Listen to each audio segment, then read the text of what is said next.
So today, the first thing we're going to go through is why change? Why should a brand think about change and evolution? What we did, the process we went through, and then a little bit about the future. So I'm going to go again quickly through this. We'll have plenty of time to talk. So we think there's several reasons that you would want to think about changing. Modernizing and becoming an updated look to your brand is really an important part as a company evolves and as the world around us evolves. It's important that you don't stay static, that you go with it. We also, sometimes people want to signal a difference in a brand or that something is new or evolved or better. We also think it's important that we want to capture the pride of our fan base. And that fan base for us is employees as well as our loyal customers.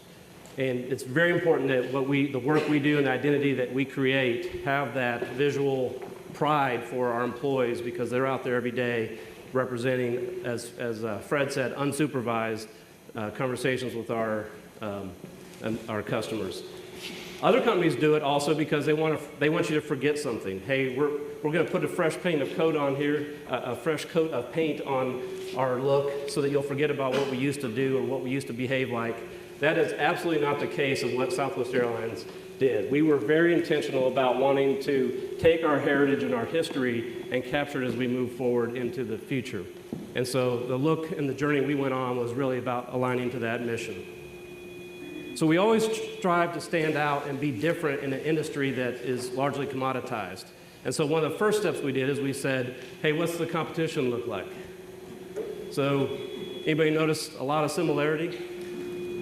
There's one plane up there that really stands out, and that was one of the things that we heard from customers is that's actually important. And a couple other speakers mentioned that today, that when you actually use design, it does show that you care. And that's a lot of what we actually took a lot of that feedback into account as we went down our journey. So what we did, we worked on our livery, which is a fancy word for the paint scheme on the airplane. We updated our corporate logo, an airport experience, and really everything that touches the customer, we worked hard to change and evolve. Colors, iconography, imagery, everything was very thoughtfully and integrated into a fresh new look. The reason we had to do that is, and these are different examples also of how, again, that same consistent look will transcend every experience point that a customer has. Why did we do that? I'll get to that in a minute as we go through the process that we followed, which was really ideating, brainstorming, research it, refine it, and repeat. So we went through this cycle over and over and over with our employees and our customers as we would come out with ideas of a new look, a new color scheme. We would test that, get feedback from customers, use that to evolve into a new look, and just continue the process. Through that research effort, we went through 60-plus branding items were tested, 23 initial platforms were proposed that narrowed down through 6,000 people's surveys and opinions, focus groups, quant, qual, all that. A couple countries got involved with the process as well. A lot of coffee, a lot of PowerPoint slides, but basically a very exhaustive research process to make sure that we were focusing and getting to the best answer for our identity. Why was it time for us to change? Well, the last time we had changed was 2001, and a lot had evolved at Southwest Airlines over that 14-year period. So we've started flying internationally. We have a better boarding process. We have a better frequent flyer program. So a lot of initiatives and effort and progress has happened over the years that we were really proud about, and we wanted to signal that there is something different at Southwest. Also, we got into a situation I'll call logo soup, and I'll take you through that in a minute. And then we'll also talk a little bit about design principles around our livery or the paint scheme. So a while back, we decided we needed two logos. We had a good reason at the time, but that time was a long time ago. So we've always started off in a bad spot, which is we had a couple different logos that we would use to communicate to customers with. So you would see the two on the right through media, advertising, billboards. You'd see the one on the left when you would go out to the airport. So not consistent, but it gets better than that. Then we decided, well, hey, we've got a frequent flyer program, so we better give it a brand. We try to stay at least close to some standard. And then next, we had other variations of logos. We have one for our media partners when we have Media Day and our media part of our website. And then we started getting our own branded coffee and new programs, new products. And pretty soon, there was logos for everything, everywhere, all sorts of colors, no style, no consistency. So we had to call a timeout and say, hey, it's time to refresh and get a little bit more sanity here. So I'll talk a little bit about design principles here. I know what you're thinking. Why is a guy who's dressed as snappily as me talking about design? And I'll tell you it's because I had people with weird shirts and weird shoes telling me that it's these principles. So.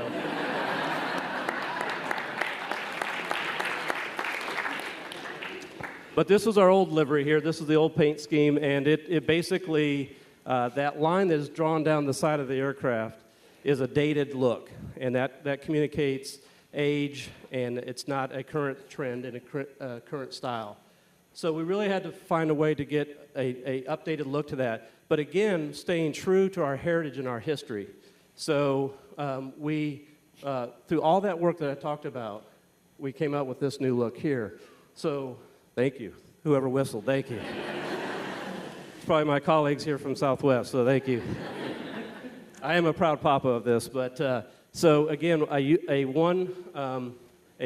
solid fuselage, but trying to keep the elements that first of all, our customers told us were really important.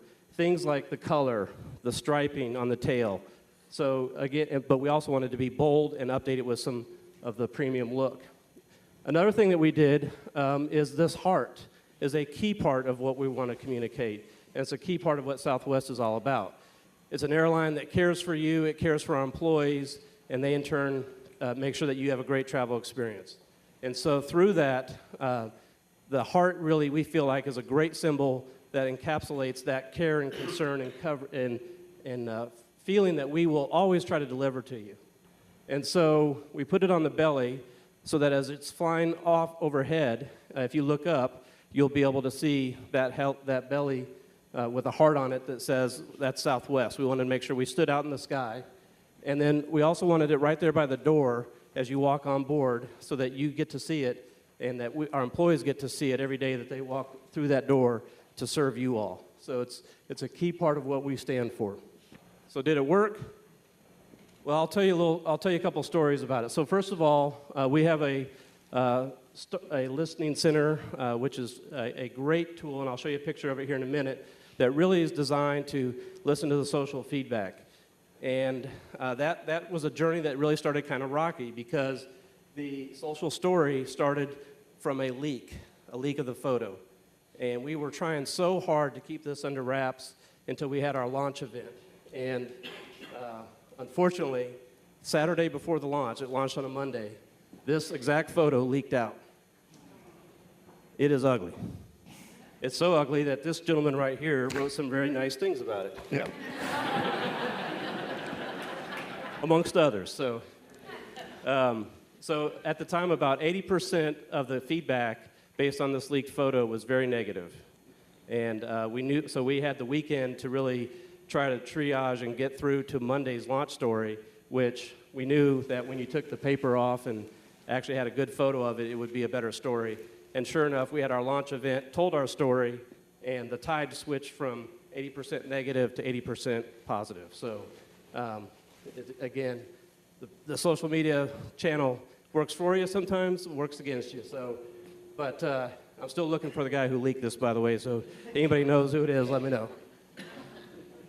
And of course, and so that social listening center that I talked about, this is a picture of it here on the left. This is our operations center for the airline, which also has a social media representative there. And so we are very tuned in to what's going on out there, able to listen and react. So I'll quickly go through a few thoughts on the future, and then we'll have opportunity to switch into question mode. So first of all, the reason we brand as any kind of company is you don't want to be a commodity. And as I showed you that screen earlier with all the white planes out there, the airline industry is largely commoditized. You heard 2 airlines today talk about how hard they were fighting to stand out, and we also fight every day to stand out. So it's really important that your brand, your identity, be a way for you to stand out and not be a commodity. So that was one of our key points. Also, you want to make sure that you're doing your best to reveal your identity in a modern way. So again, when we looked at those 2 pictures before and after, you can see it's the same identity basically, just done a little bit different and modern way. And then lastly, any chance you can to simplify, take it. And ultimately, this is how simple we want to get to. That heart, again, we think captures Southwest, and we think it is a perfect tribute to our identity, and ultimately, we want this thing to be able to stand by itself and represent Southwest Airlines. So with that, Henry, right, over to you. Thanks. Okay, so Kevin, yes, I will admit, I said it looked like branding by Wonder Bread. Facebook with ketchup and mustard, and a few other things. A hot dog on a stick was out there. But a question for you about this. You went through it and you simplified. One of the big things that Southwest has just gone through is the integration, the merger and integration with AirTran. And I'm curious, as you looked at this, there's nothing that brings in any of the AirTran heritage. You're an airline where not only do you value the employees, you do it in a very serious way. Employees, for example, are always initial uppercase E whenever they're referred to. They really are very much at the heart. Why nothing about AirTran in here in terms of the color scheme? It's a good question. The reason that you see the way you have it here without any kind of tip of color or tribute to AirTran is that, first of all, the AirTran integration is wrapping up this year, and the AirTran brand will sunset and be no more after the end of the year. So basically, and so the surviving brand obviously will be Southwest. And so then we did actually have a pretty fulsome discussion around that. How and if should we weave anything in to it? And really what we decided was we want to move forward, and we want to move forward with all our focus on Southwest. And AirTran obviously is a part of us moving forward, but Southwest is the brand, and now we have to talk about how we're going to make that brand better and express it better in a more modern, in a bold way. Okay. So the heart, you ended saying the heart is the identity. That's great. I love the heart on the belly of the plane. It makes me want to tickle the plane. But the heart is almost invisible. I mean, one of the ironies is you do see it at the boarding door, but why not have it in a larger representation graphically somewhere on the aircraft as it's being used elsewhere in the system? Well, first of all, I think we agree with you that I think the subtlety of it by the door is probably a little too subtle. So we're thinking about ways that we can enhance that part where it's displayed on the outside of the fuselage now. The one on the belly is actually very large. You obviously don't see it on the ground. It's only visible from the air, but that was by design. That was one way for us to kind of give a wink to people on the ground as we're flying around. But we did test different sizes and versions of the heart. As a matter of fact, we had one version where the heart was basically huge on the tail. And people said, hey, I get it. You are Southwest, and again, the heart is appropriate for you, but come on, that's a little too much. So again, customer feedback helped us refine down to where it is. And now we're getting customer feedback that says, hey, it's a little too subtle. Time to go a little bit bigger with it. And we'll just have to do it in a way that makes sense stylistically. Okay. Clearly, while the airplane is the most visual element of the branding, there's a lot of other things that are out there. As you get this, part of this challenge is also, what is the message you're telling the employees? So, what are you telling them that's changing? What's not changing? And a second question is, what's the message to your customer? Because frankly, this is very spiffy. You're looking a little expensive out there. Are you afraid that compared to some of the past liveries, which were basic, almost an unbrand, that now if you're looking a little spiffy, are you going to be more expensive than they're used to? So I'll break that into a few parts, so if I forget any of it, let me know. So what are we saying to employees first is that we spend a lot of effort through this change process with employees saying we are the same exact airline that we were before. We care about people. We want to do the right thing for our customers. We want to have low fares every day and make a great travel experience for people. Matter of fact, what we've done is said we're going to wrap all that up, put it in a symbol called the heart, which makes sense, and display that prominently as part of what we're doing. So everything is really consistent with who we are. It's our DNA, and we are not walking away from our DNA. We're taking our heritage and our history with us into this new look. As compared to the old looks, we've only had, this is our third branding in our history of our airline, which is 43 years old. So our first one was, does anybody remember the first one? Kind of a brown. Some people described it as stuff you'd find in a diaper, but anyway, it's that was a tribute to our Southwest history of the desert and the colors you would see out there. That we switched to the blue one up here. And again, I think what you see here is not necessarily anything that says we're expensive. I think it says that Southwest is a fantastic airline that is the only one bold enough to put a symbol like a heart and be taken seriously at front and center as a part of their look. Okay. Your CFO told you you could do this as long as it was cost neutral. How'd that conversation go down? Any CFOs in the room? Being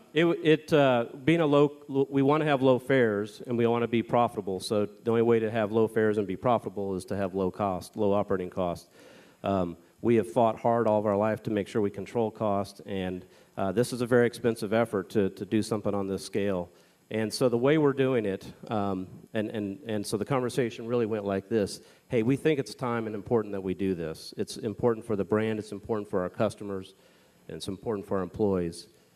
And so we had a lot of support. And again, when you look at them side by side, I think it does show an exciting look into the future and capitalizes on the momentum we really are experiencing as an airline. But the only ask was you got to find a way to pay for it and do it in a cost-neutral way. So it doesn't mean it's not expensive. It just means we're having to offset it with other techniques. As an example, the airplanes have to be repainted anyway. The paint just wears out eventually. And so this look will phase in on the aircraft fleet over time as we come in, as a plane comes in, as its natural cycle for painting, it'll get redone in the new look. So it's going to take us several years as a result to get it rolled out, and that's how we're going to keep the cost down and make sure we keep offering those great low fares. Okay, great. I'd like to open it up. We've got time for a couple of questions from the audience, so raise your hand and keep it up until we can run a mic to you. Hi there. First of all, congratulations on the new look. My question for you is mostly about the logo soup. Up in Canada, we call it the logo salad. And the logo salad that you had about 60 or 70 logos up there. I assume you're not getting rid of them all suddenly. So do you have any advice based on how you're trying to manage to tamper people's impulse to continue to add some more ingredients into the salad or the soup? So great question, and there's going to be a lot of effort that we're going to have to really be disciplined ourselves to go after and make sure that we don't repeat that process. So we are basically going to take down all those logos, and if they go away altogether, because some things you just don't need a logo for, that we had logos out there. But if there's something that deserves a logo, then it needs to come into the new brand standards and guidelines, and we're being very focused on that. The other thing I didn't show up there is there's, again, a lot of pride in the company, and each department often would create their own version of a logo just for the department. So I'm not a very popular guy right now because I'm telling people, no, you can't do that crazy look of the logo or what have you. But the good news is it's endorsed from the CEO down, so we're getting high-level support to make sure we don't do that. Okay. Hi, you've talked a lot about the cost of repainting the planes and getting that under control, but I would imagine having the entire plane covered in paint compared to the other airlines that just have it on the tail results in a much higher fuel usage. And given John Gunter's presentation earlier about corporate responsibility in the environment, have you received any criticism about unnecessarily, using more fuel for a branding exercise? So first of all the other planes actually do have paint all through the bodies. American is maybe the one example of the old livery where they had a polished fuselage, but everybody else, and now their new look is a painted fuselage. So we all have painted fuselages. And it's one of those things you really need to do it helps protect the plane and so forth.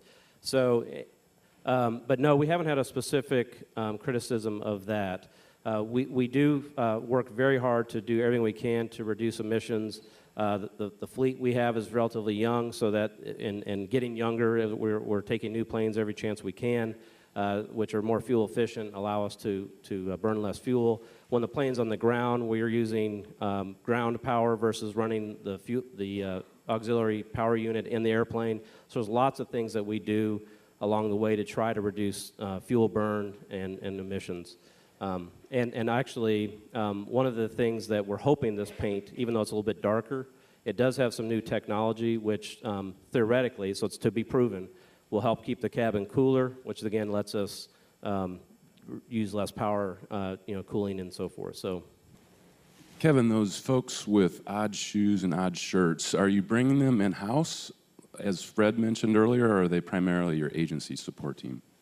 That what I was referring to specifically there was on the agency side. But I think Fred is right. I think there's a very appropriate home for design people in the organization. We do have some. We have several inside Southwest. Not quite, I don't think, in the role that Fred was describing, but we do have them there. And again, this reference was to outside help. And the agency that you worked with was? Lippincott. Lippincott, right. And the interesting thing is Southwest announced that they were working with Lippincott on Monday, and on Wednesday, Delta Airlines, which was also using Lippincott, fired them. So, Sorry. Hey, sore loser. I think that's it. Okay, great. All right, thank you all. Kevin, thank you. I'll just give that right.